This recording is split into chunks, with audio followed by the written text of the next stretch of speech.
శ్రీలలిత శివజ్యోతి సర్వకామదా శ్రీగిరినిలయ గిరామయ సర్వమంగళ శ్రీలలిత శివజ్యోతి సర్వకామదా.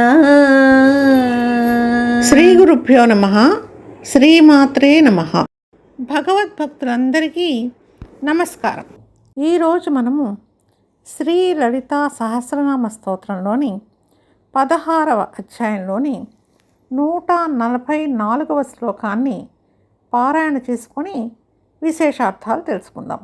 భాగ్యాబ్ది చంద్రికా భక్త చిత్త కేకి ఘనాఘనా రోగపర్వత దంభోళీ మృత్యుదారు కుఠారికా. జగన్మాత భాగ్యాబ్ది చంద్రిక. భాగ్యం కూడా చాలా రకాలుగా ఉంటుంది. సత్సంతానము, సంపద, ఆరోగ్యము, నిశ్చింత, ఆ తల్లిపై భక్తి, ఇలాంటివన్నీ కూడా సౌభాగ్యాలు. అలాంటి సౌభాగ్యాలు అనే సముద్రానికి పౌర్ణమి నాటి వెన్నెల లాంటిది ఆ జగన్మాత అని వర్ణిస్తున్నారు వాగ్దేవతలు. గంభీరంగా ఉండే సముద్రం పౌర్ణమి నాడు, ప్రత్యేక పర్వదినాల నాడు అలలు అలలుగా పొంగుతూ ఉన్నట్లుగా ఉంటుంది. అలా సంతోషంతో పొంగిపోయి తన భక్తులకు సౌభాగ్యాలను ప్రసాదించే తల్లి జగన్మాత. భక్త చిత్త కేకి ఘనాఘన. భక్తుల మనస్సులనే నెమళ్ళు పురి విప్పి నాట్యం చేసేటట్లుగా నల్లని మబ్బులు, అంటే వర్షానికి ముందు గుమిగూడే మబ్బుల వంటివి ఆ తల్లి దర్శన మాత్రం చేత కలుగుతూ ఉంటుంది. అంటే ఏమిటి? నామపారాయణ చేస్తూ పారవస్యంతో ఆ తల్లి రూపం అనుభూతికి వచ్చినప్పుడు ఆయా భక్తుల హృదయాల పాలిటి ఆమె రూపం ఎలా ఉంటుందంటే, వర్షానికి ముందు నల్లని మబ్బులు ఆకాశంలో కనిపిస్తే నెమళ్ళు ఎలా ఆనందించి నాట్యం చేస్తాయో అలా ఆ తల్లి రూపాన్ని మనసులో తలుచుకోగానే భక్తుల హృదయాలు అలా నాట్యం చేస్తాయి అని వర్ణిస్తున్నారు వాగ్దేవతలు. రోగ పర్వత దంభోళి. మానవ శరీరాలను నిరంతరం చుట్టుముట్టే అనారోగ్యాలు పర్వతాల వంటివి. ఆ పర్వతాలను కూల్చటంలో ఆ తల్లి యొక్క నామం వజ్రాయుధం లాంటిది. పూర్వము పర్వతాలకు రెక్కలు ఉండి అవి ఇచ్ఛాగమనంతో ఆకాశంలో తిరుగుతూ ఉండి ఎక్కడంటే అక్కడ భూమి మీద వాలిపోయేవి. అలా వాలిన సమయంలో అక్కడ ప్రాణికోటి కనుక ఉంటే నశించిపోయేది.